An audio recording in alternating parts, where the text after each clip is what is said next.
हम लोग यहाँ पर देख रहे हैं कि मानव नेत्र, दृष्टि दोष, साथ ही साथ वायुमंडलीय अपवर्तन और वर्ण विक्षेपण। ये हमारे क्लास 10th का फिजिक्स का चैप्टर नंबर 2 है। तो हमने इससे पहले बात किया कि मानव नेत्र होता क्या है और मानव नेत्र काम कैसे करता है, इसके बारे में हमने बात किया है। ठीक है, साथ ही साथ मानव नेत्र के भागों के बारे में हमने चर्चा किया है। अब यहाँ पर जो हमको देखना है वो देखना है कि समंजन क्षमता क्या होता है। हालांकि थोड़ा सा डिस्कस इसके बारे में हमने किया है, बट समंजन क्षमता या एकोमेंडेशन क्या होता है, साथ ही साथ निकट बिंदु क्या होता है, दूर बिंदु क्या होता है, और इसके अलावे दृष्टि परास क्या होता है, रेंज ऑफ विजन क्या होता है, इसके बारे में हम प्रॉपर इस वीडियो में चर्चा करने वाले हैं। और क्या देखिए, सबसे पहले कि समंजन क्षमता क्या है। कुछ नहीं है समंजन क्षमता, ना ही तुमको याद करने की जरूरत है। देखो, हमारा जो आंख होता है ना, आंख में होता है एक लेंस। बोले तो लेंस होता है कि नहीं होता है, वो कुछ हमारा उत्तल लेंस होता है, कुछ इस प्रकार का लेंस होता है। लेंस इस प्रकार का होता है, और लेंस जो जुड़ा होता है ना, वो सिलियरी मांसपेशी के साथ जुड़ा होता है। इसके साथ जुड़ा होता है, सिलियरी मांसपेशी के साथ जुड़ा होता है।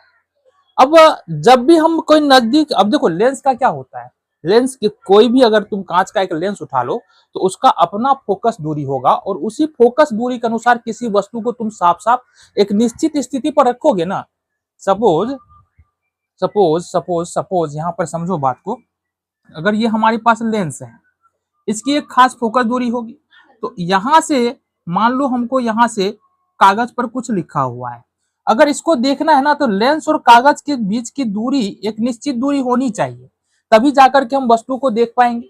अगर कागज लेंस को ज्यादा दूर ले जाएंगे या ज्यादा पास ले आएंगे तो हम इन अक्षरों को साफ साफ नहीं देख पाएंगे। ये हम सबको पता है कि नहीं है, बिल्कुल पता है। बट यहाँ पर होता क्या है कि जो ये हमारा आंख का लेंस होता है, इस लेंस में तुम वस्तु को नजदीक ले आओ, वस्तु को दूर लेके चले जाओ, कितना भी दूर ले जाओ, कितना भी नजदीक, कितना भी नहीं बात करेंगे, नजदीक ले आओ, आंख के पास ले आओ, तो भी हम वस्तुओं को साफ साफ देख सकते हैं। इसका मतलब क्या है, इसका मतलब यह है कि लेंस का फोकस दूरी बदलता रहता है, जिसके कारण वह अलग अलग स्थिति पर रखी वस्तुओं को, अलग अलग दूरी पर रखी वस्तुओं को स्पष्ट रूप से देख पाता है। और इसी क्षमता को हम लोग बोलते हैं क्या, समंजन क्षमता। मतलब कहने का मतलब है कि समंजन क्षमता आंख की वैसी क्षमता है जिसमें हमारे आंख में मौजूद लेंस जो है सिलियरी मांसपेशी की सहायता से अपना फोकस दूरी बदल करके अलग अलग दूरी पर रखी हुई वस्तुओं को साफ साफ देख पाता है। हमने क्या कहा, जरा समझो। समंजन क्षमता हमारे आंख की वैसी क्षमता है जिसमें हमारे आंख में मौजूद लेंस सिलियरी मांसपेशी की सहायता से अपने फोकस दूरी को बदलकर अलग अलग स्थितियों पर रखे वस्तुओं को स्पष्ट रूप से देख पाता है। इसी को हम लोग समंजन क्षमता कहते हैं। तो पहले आओ डिफिनेशन के बारे में बात करते हैं, फिर थोड़ा सा इस डायग्राम को समझते हैं, फिर आगे हम लोग बात करेंगे। आ जाओ जी। तो समंजन क्षमता क्या है, आंख की वैसी क्षमता, आंख की वैसी क्षमता जिसके कारण आंख में मौजूद लेंस सिलियरी मांसपेशी की सहायता से, सिलियरी मांसपेशी की सहायता से अपने फोकस दूरी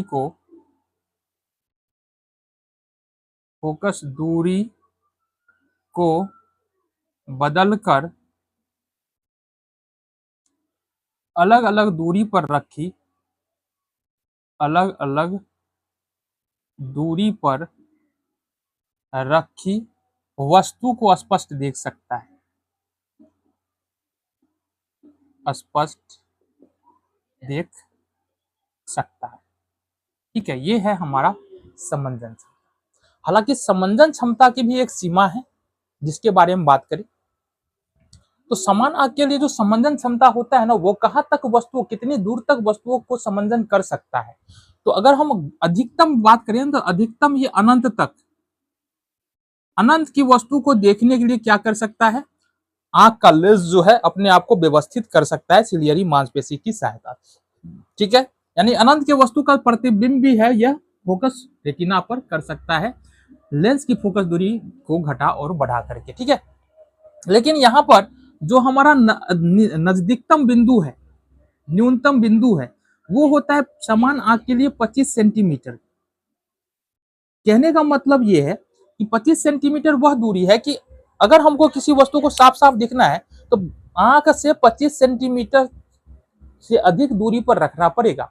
जैसे ही 25 सेंटीमीटर की दूरी से हम नजदीक लेंगे वस्तुओं को, एक किताब लो और आंख के पास लेके आओ, 25 सेंटीमीटर की दूरी से और पास लेके आओ, तो तुमको वस्तु साफ साफ धुंधली हुई नजर आएगी, साफ साफ तुमको नहीं दिखेगी।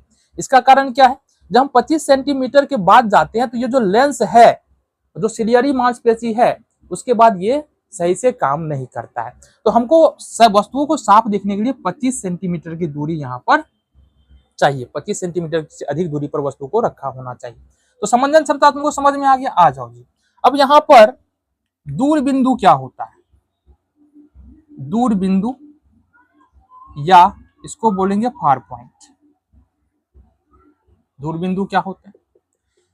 तो ठीक है, आंख से अधिकतम दूरी जहां तक वस्तु आंख साफ साफ देख सकता है, आंख से अधिकतम दूरी जहां तक की वस्तुओं को आंख साफ साफ देख सकता है, वह दूर बिंदु कहलाता है। दूर बिंदु कहां पर होता है? हम तो तारे को भी देखते हैं जो कि हमसे लाइट ईयर्स में होता है, 500, 1000, 2000, 5000 लाइट ईयर्स दूर तारा होता है, उसको भी हम लोग साफ साफ देखते हैं। इसका मतलब है कि आंख से अधिकतम दूरी है ना, जिस जहां पर हम वस्तुओं को देख सकते हैं उसको बोलते हैं दूर बिंदु। और इसका तारे को देख रहे हैं, इसका मतलब है कि हमारा दूर बिंदु कहां पर होता है? अनंत पर होता है।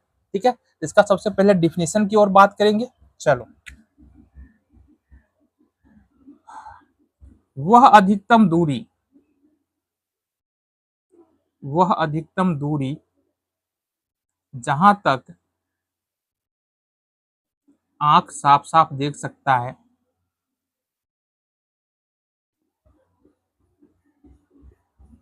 देख सकता है,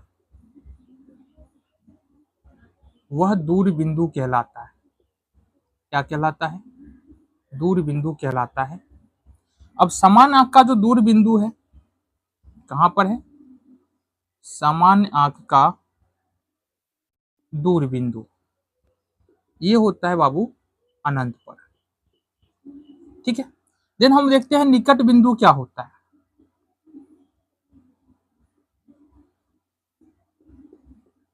तो निकट बिंदु क्या बोलेंगे? आंख के नजदीक वैसा बिंदु जहां तक हम वस्तुओं को साफ साफ देख सकते हैं, निकटतम बिंदु कहलाता है। ठीक है, नियर पॉइंट इसको बोलते हैं, नियर पॉइंट। आंख के नजदीक का वह बिंदु, आंख के नजदीक का वह बिंदु जहां तक की वस्तु को हम साफ साफ देख सकते हैं, साफ साफ देख सकते हैं, निकट बिंदु कहलाता है। निकट बिंदु कहलाता है। और निकट बिंदु समान आंख के लिए क्या होता है? सामान्य आंख के लिए निकट बिंदु होता है तुम्हारा कहां पर? ये होता है तुम्हारा 25 सेंटीमीटर। समझ लो बात। तो बातें क्लियर है? यहाँ पर बातें क्लियर है। चलो जी, आगे एक बात और हमको यहाँ से समझना है। निकट बिंदु समझ में आ गया, दूर बिंदु समझ में आ गया, कि दृष्टिपरास क्या होता है? दृष्टिपरास या range of vision, range of vision.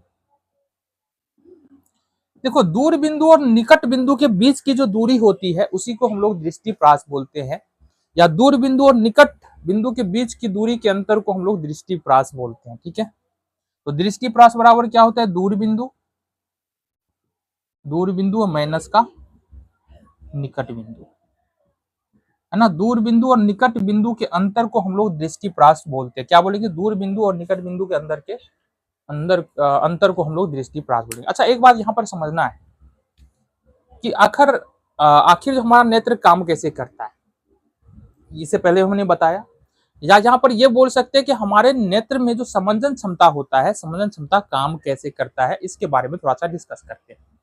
तो ये देखो अनंत पर है, कोई वस्तु जब अनंत पर होता है तो इससे आने वाली प्रकाश की किरण समांतर होती है, और इस वस्तु का प्रतिबिंब बनाने के लिए लेंस का फोकस दूरी अधिक होना चाहिए। और लेंस का फोकस दूरी कब होगा अधिक? जब लेंस पतला होगा।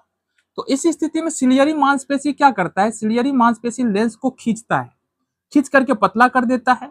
इस वजह से लेंस की फोकस दूरी बढ़ जाएगा और प्रतिबिंब हमारा यहाँ पर रेटिना पर बन जाएगा। लेकिन जैसे जैसे हम यहाँ पर लेंस की ओर चलते चले जाएंगे, लेंस की ओर चलते चले जाएंगे, वैसे वैसे क्या होगा, ये जो सिलियरी मांसपेशी यहाँ पर तुमको दिख रहा है, यह लेंस ये अपने आप को थोड़ा सा ढीला छोड़ेगा।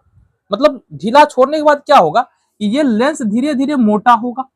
ये जो लेंस दिख रहा है धीरे धीरे मोटा होगा, मोटा होगा तो फोकस दूरी धीरे धीरे क्या होगा, इसका कमता हुआ चला जाएगा। इस वजह से ये तब तक होगा जब तक कि ये एन पर नहीं पहुंच जाए। जब एन पर पहुंच जाएगा और एन के बाद यह चलने लगेगा, उसके बाद इसका फोकस दूरी नहीं बदलेगा लेंस का, जिसके कारण हमको वस्तु धुंधला धुंधला यहाँ पर दिखाई देता है। ठीक है, बातें समझ में आ गई। तो ये था हमारा समंजन क्षमता, दूर बिंदु, निकट बिंदु और यहाँ पर दृष्टि परास। इससे कई ऑब्जेक्टिव भी आते हैं, इसलिए इन सारी बातों को तुमको ध्यान रखना है। फिलहाल आगे हम बात करते हैं कि दृष्टि दोष क्या होता है, what is defect of vision.